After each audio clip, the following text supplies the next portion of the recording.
Welcome back, guys. I hope you guys are having a great Super Bowl Sunday, eating good food, and having a good time. Now, I wanted to do a company breakdown of a company that recently announced that it's going to be merging with a SPAC and be taken to the public market. Now, this company has greatly benefited from the COVID-19 pandemic and has seen accelerated growth in both their users and revenue during the last couple quarters of 2020. Now, the company I'm talking about today is Nerdy, which is an Edtech startup which owns the popular tutor business Varsity Tutors. Now, Varsity Tutors is Nerdy's flagship business, which matches both tutors and students in large, small, or one-on-one online group settings. The COVID-19 pandemic has accelerated online learning at a rapid pace, and Nerdy is among the consumer edtech businesses that saw rapid growth and opportunity due to this demand. Now, Pace, the SPAC that's going to be merging with Nerdy, is still trading relatively close to a net asset value, around $12, so it could be a pretty good opportunity to build a position here. So with that, let's dive right into what Nerdy is all about. So Nerdy is a purpose-driven company enabling access to high-quality instruction and transforming how people learn through technology. So for the full year of 2020, they had $120 million in revenue.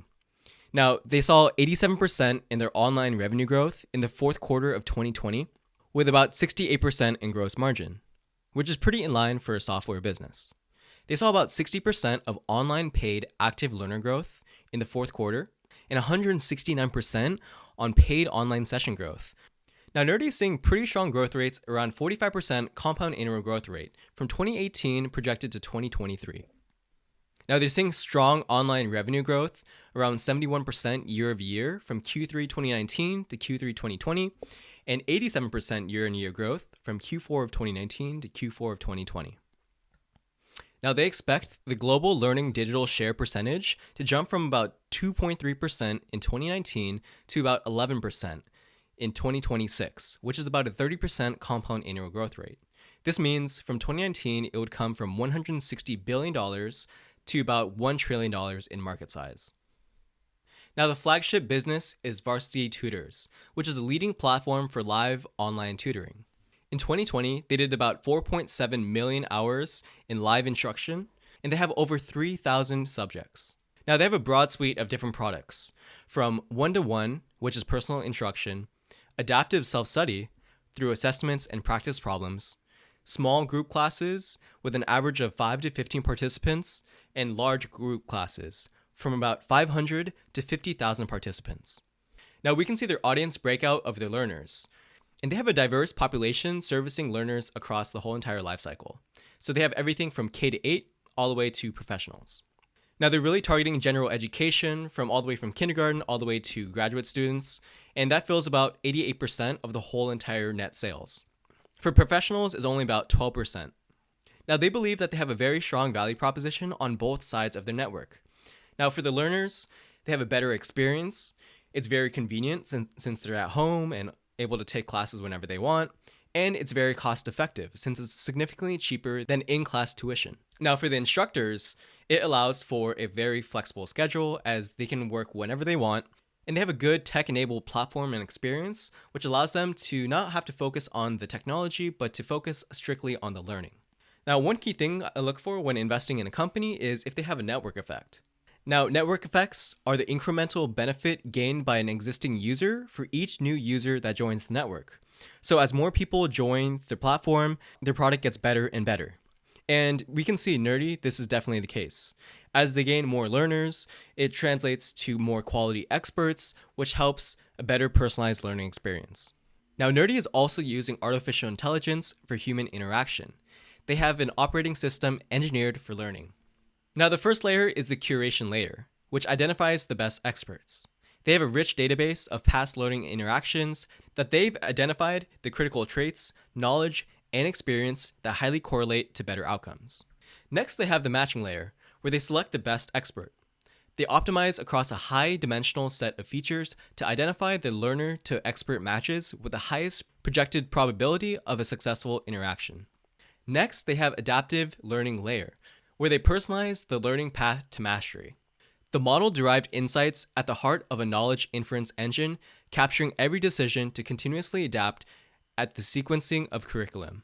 Lastly, it's the interaction layer, where they optimize human interaction. It's an automation system interleaving human judgment with machine intelligence. Now, with any business, you want to see that the customers love their product. And with Nerdy, customers love their experience. We can see that the NPS score, or their Net Promoter Score, is 68%, which is pretty in line with Amazon, Netflix, and Airbnb. Now, I didn't hear of Nerdy before I created this video.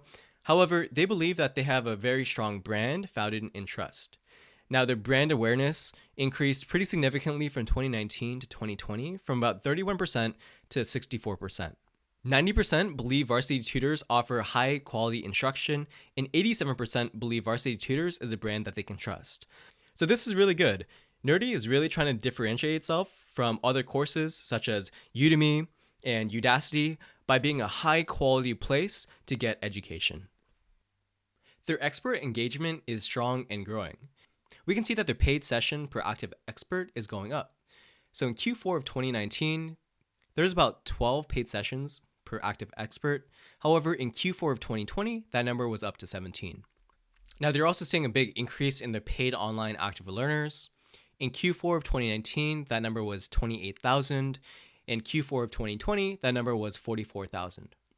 Now, on the online paid sessions, this is going up even more significantly.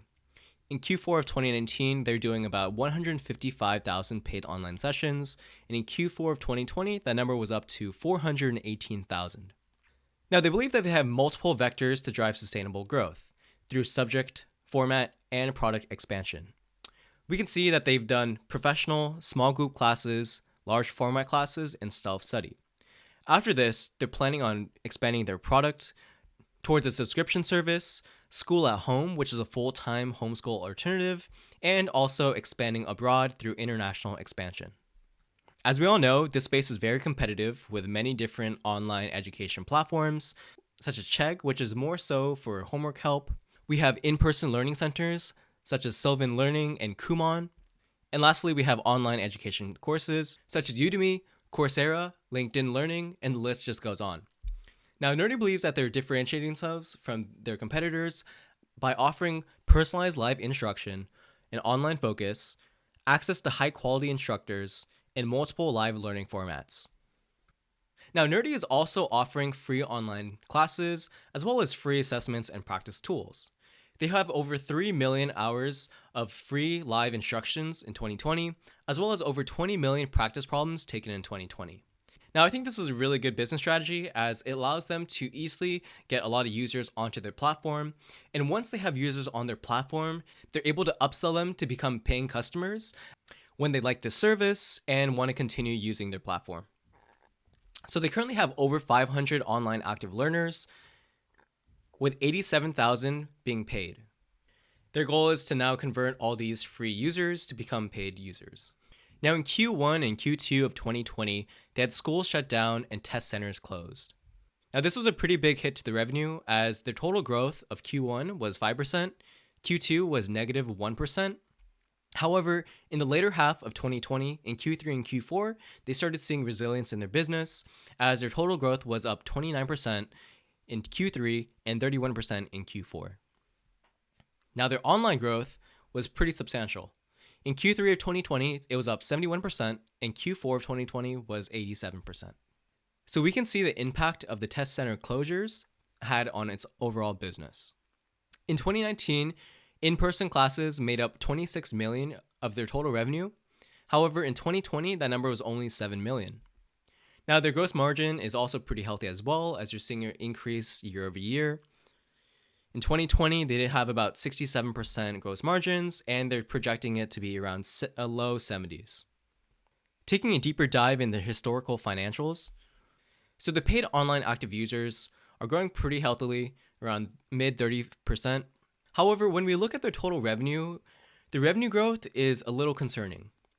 So in 2019, their year-on-year revenue growth was about 26%, and in 2020, that number was only about 16%.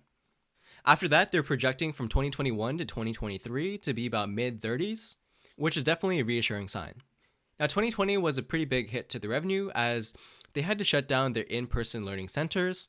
However, I was hoping that their online growth would help boost up this revenue as well, but it looks like they still took a pretty big hit. We can see in 2020 that they had a net loss of about $23 million. 2021, they're forecasting about negative $8 million, and they don't plan on being profitable until 2023. Now, once things open up again and they have their in-person learning centers able to generate more revenue for them, they're projecting pretty decent numbers. We can see the revenue growth. Their long-term target is around 20 to 30%, gross margin around 75 to 80%, and their adjusted EBITDA margin and free cash flow margin to be 25 to 30%. They're valuing the company to be around $1.7 billion, with existing Nerdy shareholders holding about 51%. Now, we can do operational benchmarking against other companies in this space. With Nerdy's revenue around 30 to 40%, it's beating the 2020 average revenue growth of about 26% for other comparable companies.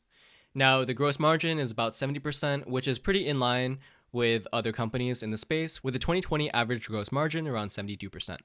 On their valuation benchmarking, they're trading around 7 times 2022 price to sales. They believe it's a 58% discount compared to other comparable companies on this list. Now, I think it's also important to realize all these companies that they're matching up against are very successful and very healthy companies. Nerdy is still unproven. However, if they are able to execute on their business strategy, this could be a very good opportunity to get a healthy business at a lower valuation. Now, TPG Pace is the SPAC that's going to be merging with Nerdy, and they're joining a high-quality existing investor and board. We can see the existing Nerdy investors, TCV, which has invested over $14 billion in leading tech companies such as Airbnb, Peloton, Spotify, Zillow, and Netflix.